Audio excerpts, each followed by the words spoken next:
Yes, again a very good morning all of you. Here we are with the topic comparison of three sectors of the economy in class 10th SST economics book second chapter. Let's continue with the topic comparison of sectors. Initially we were having three sectors in our economy: primary, secondary and tertiary. We had gone through with all these sectors. Each and every sector has their own importance, and their own importance is the beneficial for the economy. In the previous lecture, we have taken the example of bread, cake, wheat and flour. Each and every sector was performing their activity and added some of the value in the value of output at market price. So we come to the conclusion that final goods market price is the final income of the persons. Now let's go with the comparison again, that primary, secondary and tertiary, out of three sectors, which sector grows more and more? Let it be primary, secondary or tertiary. Okay, let's take the example of some other goods and services, how this service sector, secondary sector and primary sector grows. Okay, so we are having subtopic historical change in sectors. Now we are having three sectors: primary, secondary and tertiary.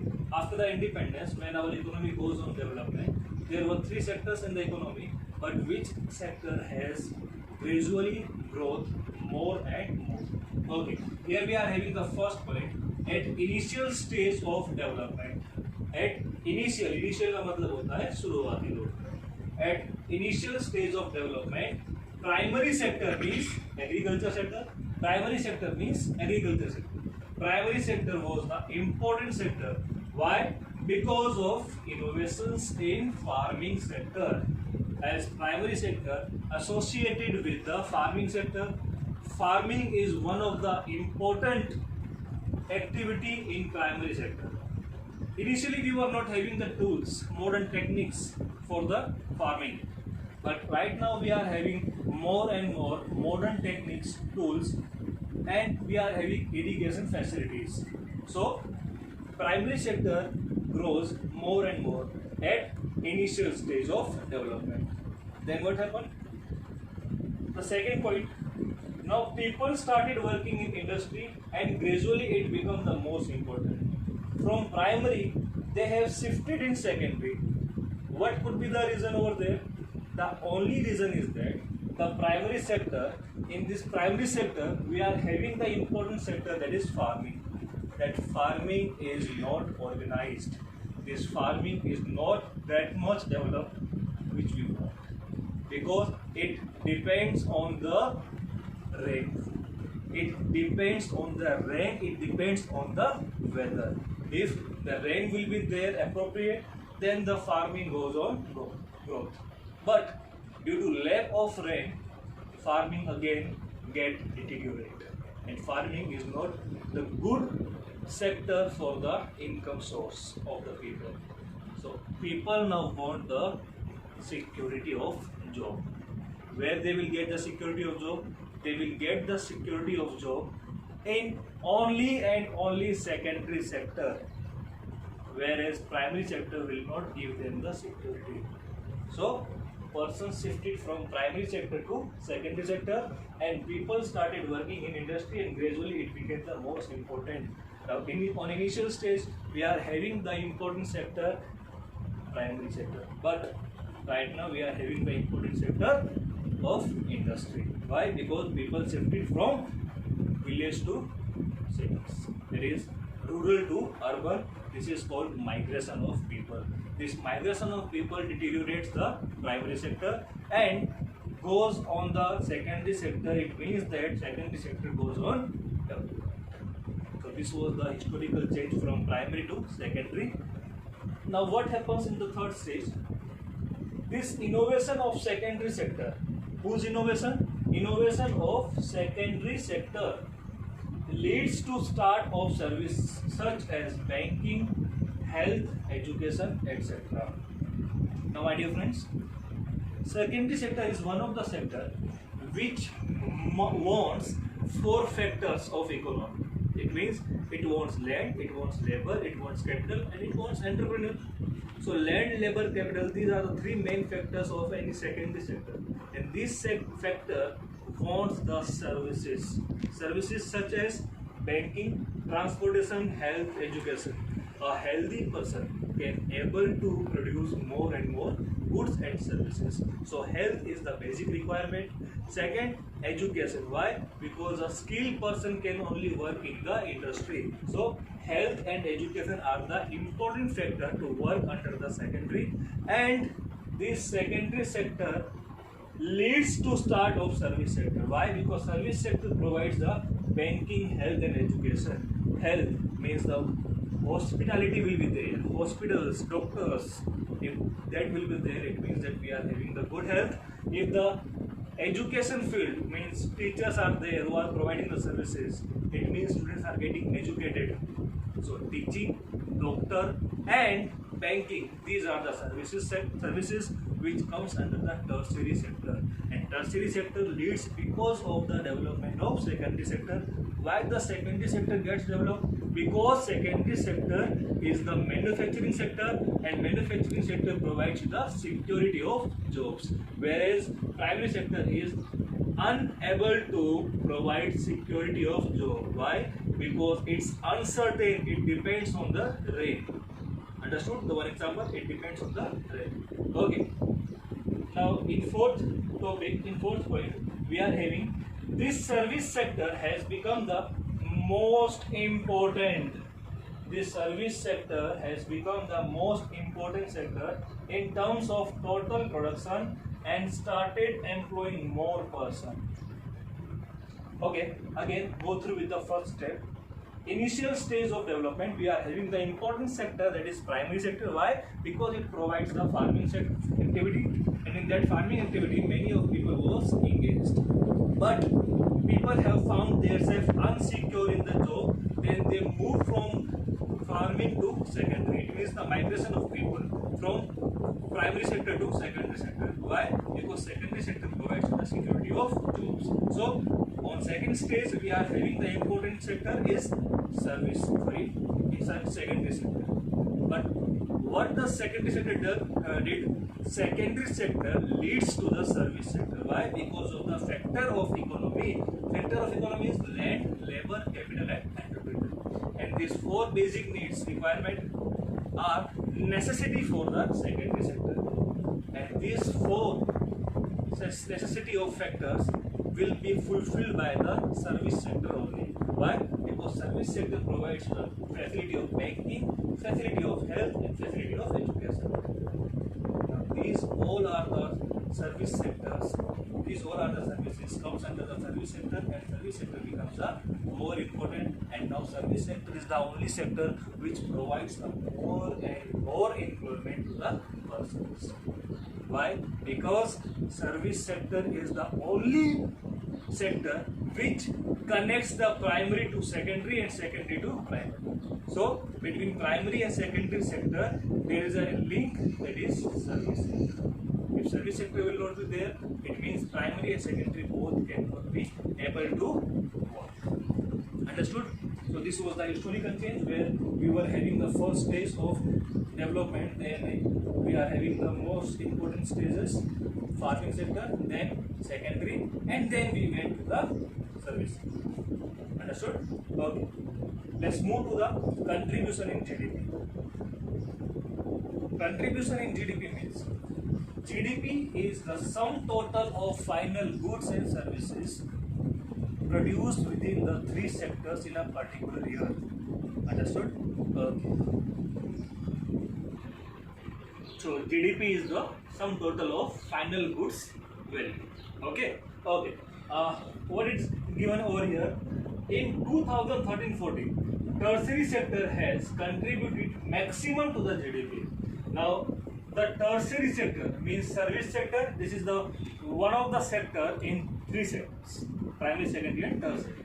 So tertiary sector has contributed maximum. Why it contributes maximum? Because here we have studied that service sector started employing more persons. If you will get more employee, and you will get more and more income, and more income you are having, it means that your GDP will get increase. So in GDP, out of primary, secondary and tertiary, which sector gives the maximum contribution? Only service sector in 2013-14. Why? Because people gets more employed in this service sector. Okay. Again the question is why? Because some of the factors behind the shift in contribution in GDP. On initial basis, we were having the important tech sector, that is primary sector. This primary sector contributes maximum, but in initial stage. But eventually service sector giving you the more and more employment. So only the service sector is there who can provide maximum employment and can maximum contribute in GDP. The development of agriculture and industry leads to the development of service such as transport, trade and banking.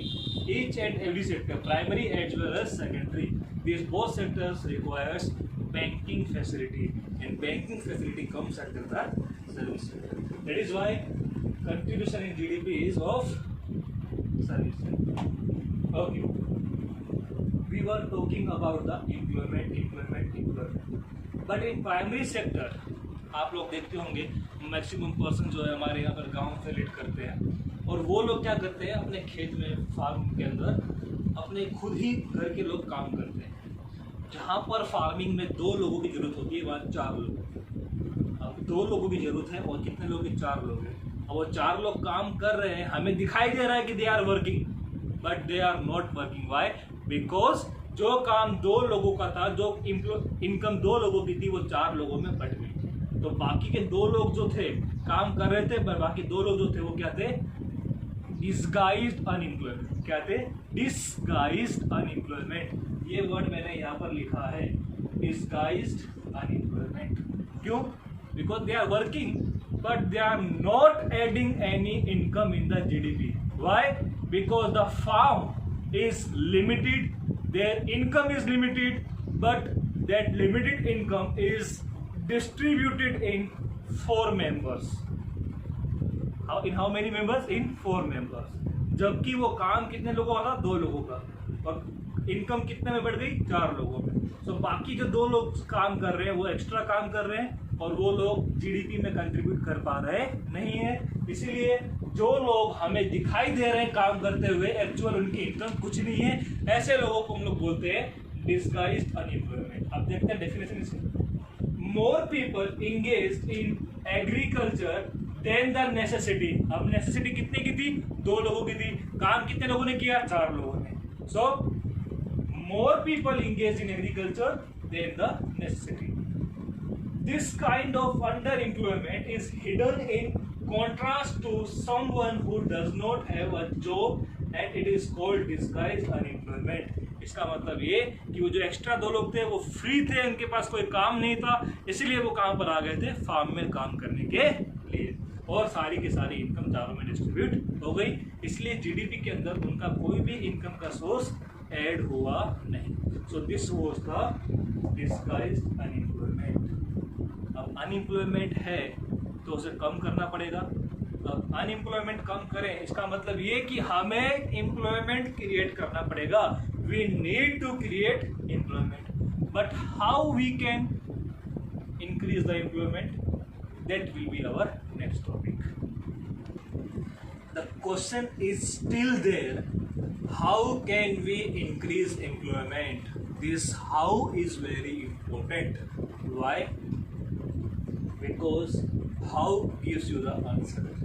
How to create employment. So we are having many of the schemes of the government to increase the employment. But one of the important scheme of government to create employment is Manrega.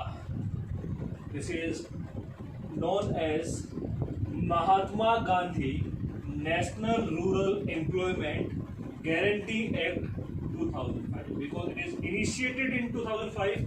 It That is Act 2005. Again, I am repeating the full form of Manrega: Mahatma Gandhi National Rural Employment Guarantee Act 2005. Now, what this scheme says? ये scheme क्या कह रही है? ये scheme ये बोल रही है कि those who are want to work but they are not getting work. Those who are want to work, they are able to work, but they are not getting work. The government will provide them 100 days employment, and that is guaranteed. That's why we can come to know about the scheme Mahatma Gandhi National Rural Employment Guarantee Act 2005. If government fails to create the employment for that people, then government will provide the unemployment allowance to the person who is able to work, willing to work, but not getting work. Understood everyone? अगर कोई person काबिल है और इच्छुक है, means willing and they can work, it means that government should provide them work for 100 days. Understood everyone? Okay, so this was the first scheme of the government or important scheme of government to create employment. आपका आज का homework यही है कि आपको short note लिखनी है मनरेगा के ऊपर. Again, I am repeating for you all. Today's homework is to write a short note on Manrega Act 2005, and the rest of the things which were on the board you need to write in your classwork notebook. Understood? Okay, let's move on the next topic. Our next topic is difference between organized sector and unorganized sector. Organized sector and unorganized sector. What it means? People are employed, they are working, but where? Whether in organized sector or in unorganized sector. For that, we should come to know first what is the difference between organized sector and unorganized sector. Then after we will able to know whether we are working in organized or in unorganized sector. Okay. So here are the two columns. One is of organized sector and second is of unorganized sector. What the organized sector says: these sectors are registered by government and have to follow its rule. Means these are the sectors which are registered with the government. If they are registered with the government, then they have to fulfill the rules and regulations by the government. It means they are under control of the government. Government will lead them. Understood? Okay. In unorganized sector, this sector is outside the control of government. In this sector, in organized sector, we were having the knowledge of that organized sectors are controlled by the government, but in unorganized sector, these sectors outside the control of government. Why? Because the only one reason is that these are not registered with the government. If they are not registered with the government, then their owner can make their own rules. That's why these sectors are out of the control of government. So first difference is clear. Okay, let's move on the second difference. What the second difference is: workers enjoy security of job. Workers enjoy security of jobs. Means if something happened like natural calamity, in that situation workers will not get unemployed. They will not be fired from the organization. They will get the salary, and they will be in advance come to know whether they will work for the organization or not.